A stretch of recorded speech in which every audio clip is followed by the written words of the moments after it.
Hello, it's a Staten thing. This is part 3 or 4. So I wanted to talk to you about Italians.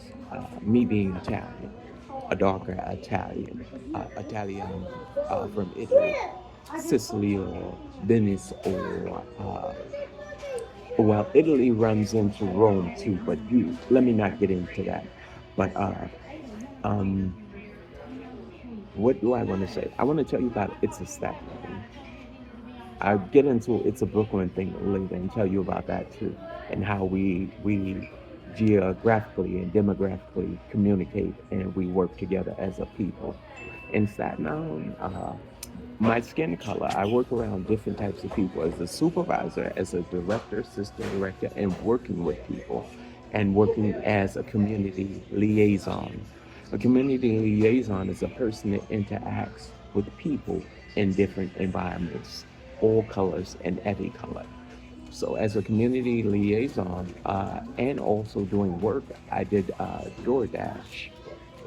I'm going to tell you something about people. No one lets anyone in their home or invite them in their home. My people, my God, my people, many people don't like us, Italian people. We get a bad rap. I talked about on what would you do if you met Jesus? James Gandolfini. And I know a few other people, not well enough. Tracy DeMarco. I was doing Staten Island relief on the other side of the island.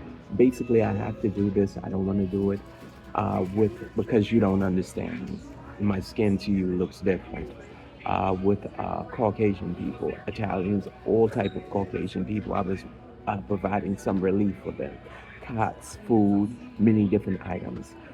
Tracy DeMarco, I met at a celebrity, not a gala, but event. And I don't just pop up at events. I'm invited to do my work, photography, videography, or whatever, paid or non-paid. I'm there to do a job. So Tracy DeMarco is from Jersey Licious. She's Italian. She was the only one that I showed from. I was doing LA Basketball Wives, if I'm not mistaken. You may know the TV show or not.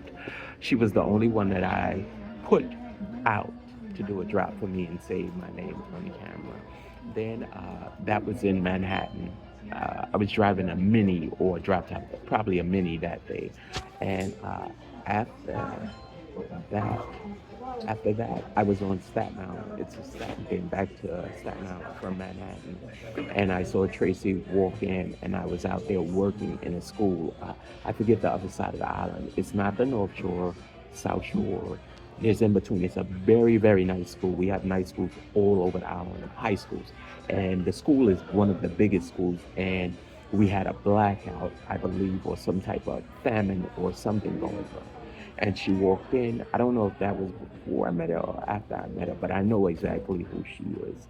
And I want to tell you something about us. We stick together and we support each other. If you don't know also about Jersey Shore, I used to hang in Jersey Shore, and this is going into a whole bunch of different areas. But I wanted to talk about Italian people as a whole. Um, I used to do DoorDash.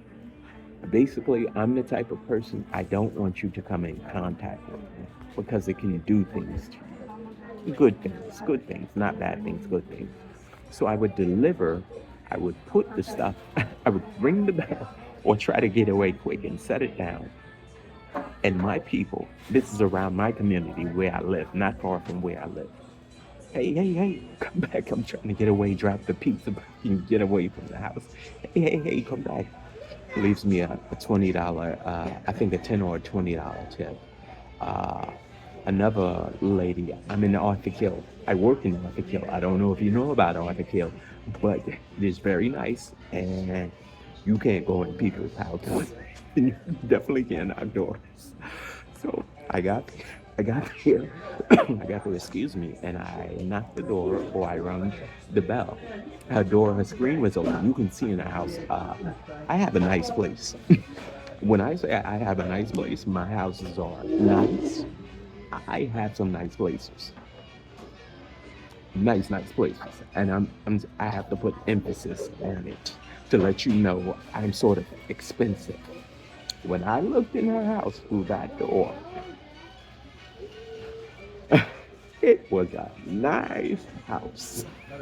So I'm trying to get away. She goes, Jamel, come in, come in. I'm just preparing dinner and this and that. I'm like, okay. And she's very nice and pleasant. She's an Italian. She's cooking. I think I don't want to be, you know, some bazool or some pasta. She was cooking some food and she gave me a tip and she invited me in her house, in her sanctuary. I wouldn't invite you in my sanctuary if I didn't know you or get to know you.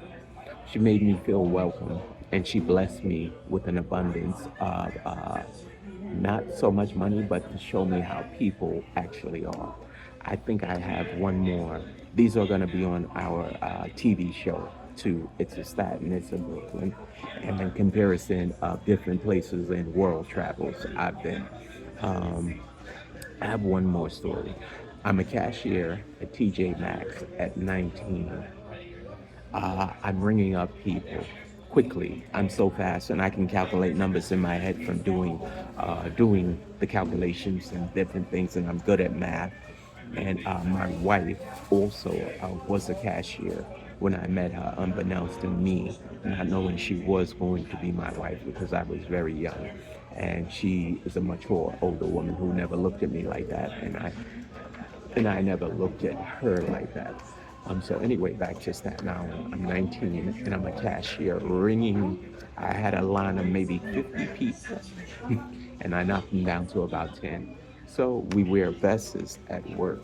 At certain industries and companies, you have to wear uniforms like the hotels. Like if you work at the Hilton, like I worked at the Hilton, you have to wear a uniform. But out here, when I came out here, people wear what they want to wear. They wear do-rags, scarves, and regular clothing. I never seen anything like that. And they tell me to get out. They call the cops on me and get me like, anyway, back to the story. I'm in TJ Maxx at 19 on Highland Boulevard. I don't know if you know the places I'm saying and you recognize them. They're different environmental structures. Even though across the street I went to Newdorf High School in the night. So it's really no big issue. So the woman comes up to me, look at my skin color first of all. But I'm working. The key word is working. If I wasn't working, I would have been caught off guard, which I was, but I wasn't. So she gets to me, I ring her up. She stuffs her hand my vest. She stuffs it in there. But I'm ringing so much, and the flow of people are in the store is packed during the holidays, like now, that I don't have a chance to go back in my pocket. So I'm like, okay, and I'm ringing people. She moves on, I ring. At the end of the night, she goes, Happy Holidays too. She's Italian too. Um, at the end of the night, I go up to, we have a lounge upstairs. Something tells me to go in my vest pocket for some reason. I don't know why and what I was looking for. I know it was only tissue in my pocket. I went in my pocket. She had blessed me with $20. One of my people. It, I can tell you story after story. I have many stories about Staten Island uh, and how we communicate and operate. I could tell you stories about high school. I tell you about diversity inclusion. It means that I didn't go to school with people who look like only me. I went to school with people who look like many different people, like a variety of people, and speak to a variety of different people. Now you'll say, well, it's just a Staten thing. It's not Brooklyn.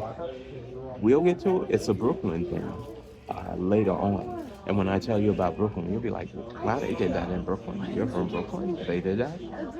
Yes, so it depends on you and your environment and how people accommodate you. It's not only just me that it happens. It happens to other people. It depends on how you treat people and how you function. But you have to learn how to function with people. You don't just see a person and attack them and try to hurt, harm, or maim them. You know. Right now, I'm in Isaiah. I don't know why this is opened up, but this is Isaiah 14 and 9. My grandfather is Isaiah. His name is, they call him Johnny, but Isaiah. So I guess I'm open here at Isaiah. So I would like to end off this. It's a Staten thing. And it will go into world travels. It'll go into Brooklyn. It'll go into PR. It'll go into the Saints. It'll go into Mexico. It will go into all these different environments of how people treated me. And I traveled throughout the state's coastal line from east to west with family and on my own. So I just want to talk about that. So just give me a second and let me get into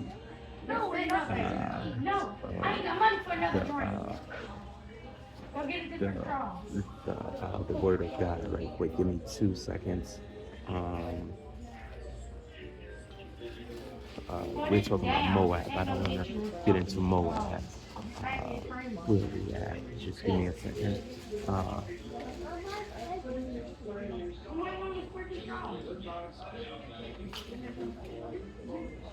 okay, so I just want to talk about this right quick. Where, excuse me, I'm like, we had Isaiah 14 and 9. I'm going to start at 9, right at the tippy top at the beginning.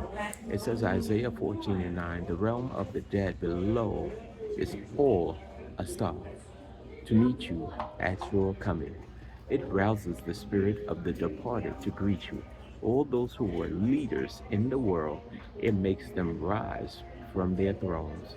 All those who were kings over nations, they will all respond. They will say to you, you also have become weak as we are. You have become like us.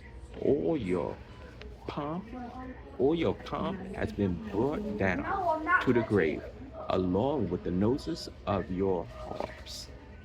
Maggots are spread out beneath you, and worms cover you. How you have fallen from heaven, morning star, son of the dawn. You have been cast down to the earth. You who once you who once lay low the nations. You said in your heart, I will ascend to the heavens. I will raise my throne above the stars of God. I will sit enthroned on the mount of assembly, on the utmost heights of Mount Zion, Mount Zephyr. I will ascend above the tops of the clouds. I will make myself like the Most High. But you are brought down to the realm of the dead, to the depths of the pit. Those who see you stare at you. They will ponder your fate. Is this the man who shook the earth and made kingdoms tremble? The man who made the world a wilderness, who will overthrow its cities and would not let his captives go home? All the kings of the nations lie in store, each in his own tomb. But you are cast out of your tomb like a rejected branch. You are covered with the slain, with those pierced by the sword, those who descend to the stones of the pit, like a corpse trampled underfoot. You will not join them in the burial, for you have destroyed your hands and killed your people. Let's go one more. Give me one more. Let the offspring of the wicked never be mentioned again. Prepare a place to slaughter his children for the sins of their ancestors. They are not to rise to inherit the land and cover the earth with their cities. I will rise up against them, declare the Lord Almighty. I will wipe out Babylon's name and survivors, her offspring and her descendants, declares the Lord. I will turn her into a place of force and into was this? Swampland. I will sweep her with the broom of destruction, declares the Lord Almighty. The Lord Almighty has sworn, surely as I have planned, so it will be, and as I have purposed, so it will happen. I will crush the Assyrians in the land, and in the land, on mountains, I will trample him down. His yoke will be taken from my people, and his burden removed from their shoulders.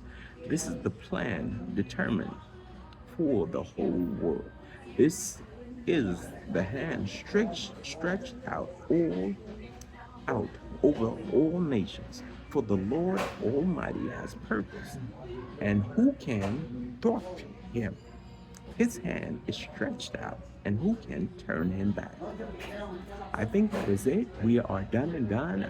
The Lord led me to this, my father Emmanuel led me to this scripture this morning. I want to bid you good day, and I want you to understand no one can thought my father Holy Emmanuel's plan. You cannot be smarter than him, and you are truly wicked. You cannot bring me to a place that is barren. You cannot bring me to a barren place when I came to the place and there were trees and an oasis. But then after that, you have taken away my oasis and tried to make it barren. Tried to make me subdued and bring me to poverty. You cannot bring me to poverty. I do not know poverty. I do not understand it. And many people talk this homeless things to me. I will do what I have to do for now, but I'm not a homeless man. I do not beg or borrow. I'm a lender. I lend to you. You borrow from me. I am the debtor. You must pay back your debtor which you owe me. My Father is the creator, and I am his creation. And my wife and kids, they belong to him, and then they belong to me. Glory, glory, glory. I love you, Staten. SI5. I love you, Father. SI5. We'll be coming to shows, TV, depending on how this goes and what my father does. This will be on TV, so it will be reissued and redone. We will be doing the rest of the coastal line and around the belt. So just look for us. It is 360 degrees. That is the whole circumference of the earth. Remember, we have a pizza pie. If you know anything about math, we have 8 slices. If you divide what? 8 over 2. What do we get if we divide that? We get 4, right? So we get 4 pieces. So we have what? East Coast, Midwest, down south, and West Coast. We have 4, and we have many in between this pie. I want you to say in this math equation that we all equate to a conclusion or to a bigger denomination. Do not let the color of my skin, the color of my hair, and the color of my eyes equate to a non-subsequential equal of the equation. I don't know if you got that. Equal of the equation. A parable and analogy. That may be a conundrum for you. But if you can figure it out, you understand what I'm saying. And I just want to tell all of you, God bless you during this holiday season. Peace and blessings and love to you. This is Minister Jamel Fields Bernard, and I have many titles, but I'm Minister first of the Gospel, Holy of Holies, Holy Amen. You bow now, or you bow later, but you're gonna bow. And a lot of people bow now before me, physically, crying and kissing me when I walk into places. So if you don't respect me here and other people respect me other places, there's a way to get respect. Bless, bless, bless. Peace, peace, peace. Love, love, love.